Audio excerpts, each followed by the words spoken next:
Good morning class 3। आज हम पाठ 10 से समझदार बंदर के बारे में पढ़ेंगे। चलिए हम पाठ शुरू करते हैं।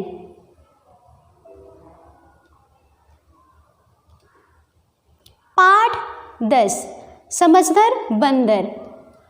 किसी गांव में एक बुढ़िया रहती थी।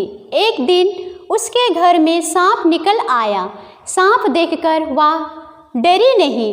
उसने सांप को जीवित पकड़कर एक हंडी में बंद कर लिया। हंडी को वह गांव के बाहर एक पेड़ के नीचे रख आई। तो बच्चों, किसी गांव में एक बुढ़िया रहती थी। किसी दिन उसके घर में एक सांप निकल कर आया।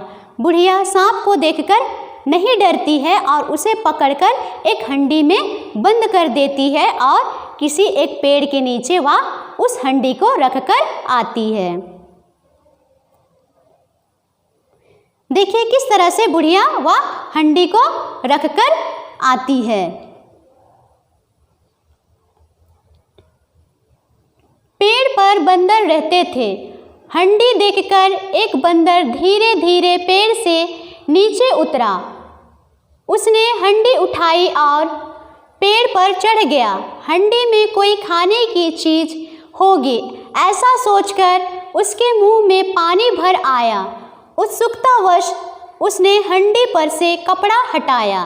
तो बच्चों, बंदर धीरे धीरे पेड़ से नीचे उतर आया और उसने सोचा कि शायद उस हंडी में, उस बर्तन में खाने की कोई चीज होगी और लालच के कारण वह उस बर्तन को ऊपर ले गया और वह बर्तन का मुंह खोल दिया। तुरंत एक जहरीले सांप ने उसमें से मुंह निकाला और बंदर को काटने के लिए फन फैला दिया। बंदर डर गया, परंतु डरकर उसने अपनी बुद्धि नहीं खोई। झट एक हाथ से सांप की गर्दन को कसकर पकड़ लिया। सांप ने अपनी पूंछ से बंदर के दूसरे हाथ को जकड़ लिया। बंदर ने सांप की गर्दन नहीं छोड़ी। वह सांप के सिर को पेड़ की डाल से बड़े जोर से रगड़ने लगा। रगड़ते रगड़ते जब सांप का सिर एकदम टूट गया तो वह मर गया।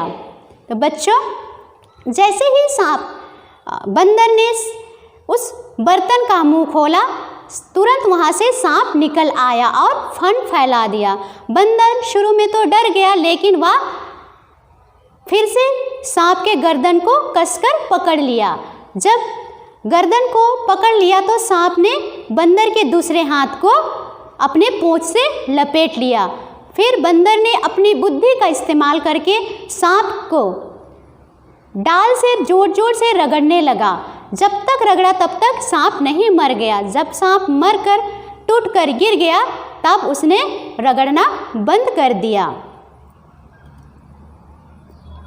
देखिए किस तरह से यह सांप अपना फन फैलाए हुए बंदर की ओर है। लिपटी सांप की पूंछ उतारकर सांप को नीचे फेंक दिया। दूसरे बंदर डालियों पर बैठे बड़े भय से यह सब देख रहे थे। अब अपने साथी को विपत्ति से बचा देखकर सब आनंद से किलकारियां मारने लगे।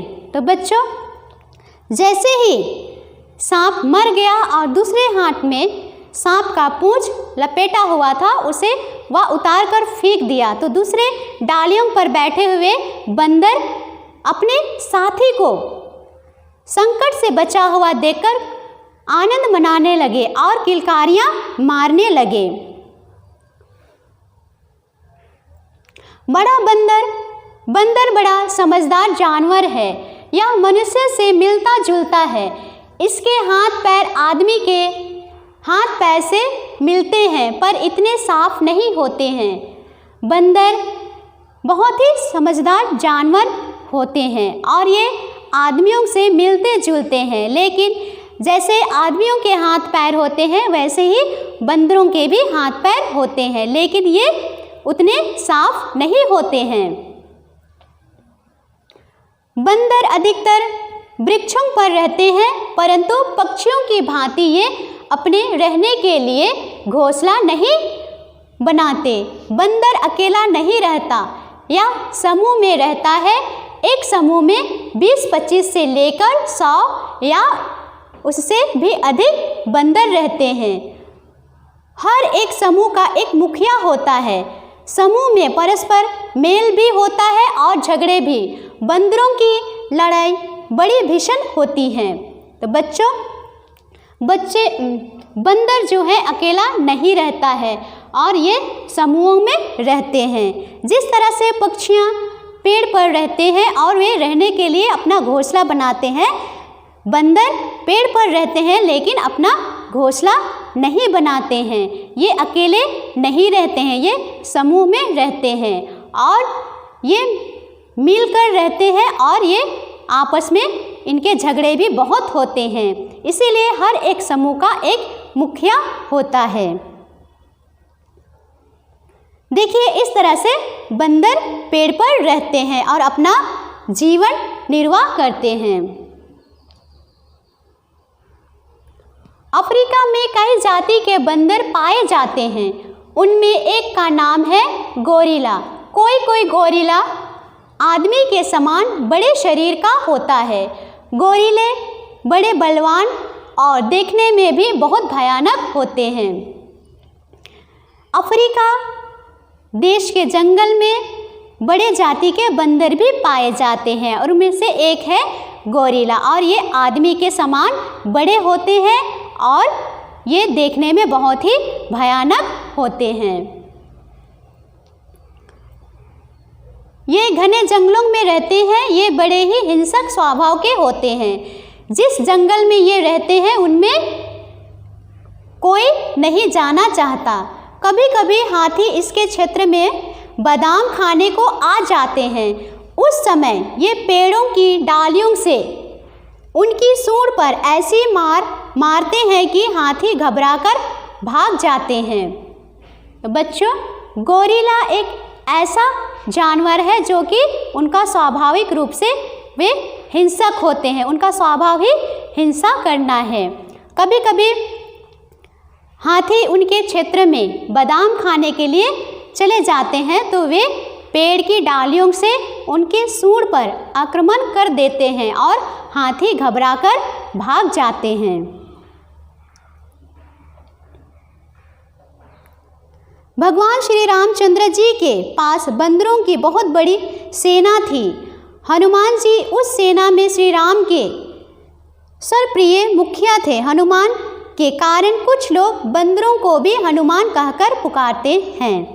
तो बच्चों, श्री रामचंद्र जी के पास बहुत बड़ी मात्रा में बंदरों की सेनाएं थी और उनमें सबसे प्रिय, सबसे अच्छे हनुमान जी थे और इसी कारण आज भी कुछ लोग बंदरों को हनुमान कहकर पुकारते हैं। देखिए, ये गोरिल्ला है, कितनी भयानक है। इस चित्र में देखिए, आप इस चित्र को देखकर समझ सकते हैं कि गोरिल्ला दिखने में कितने भयानक और बड़े हैं।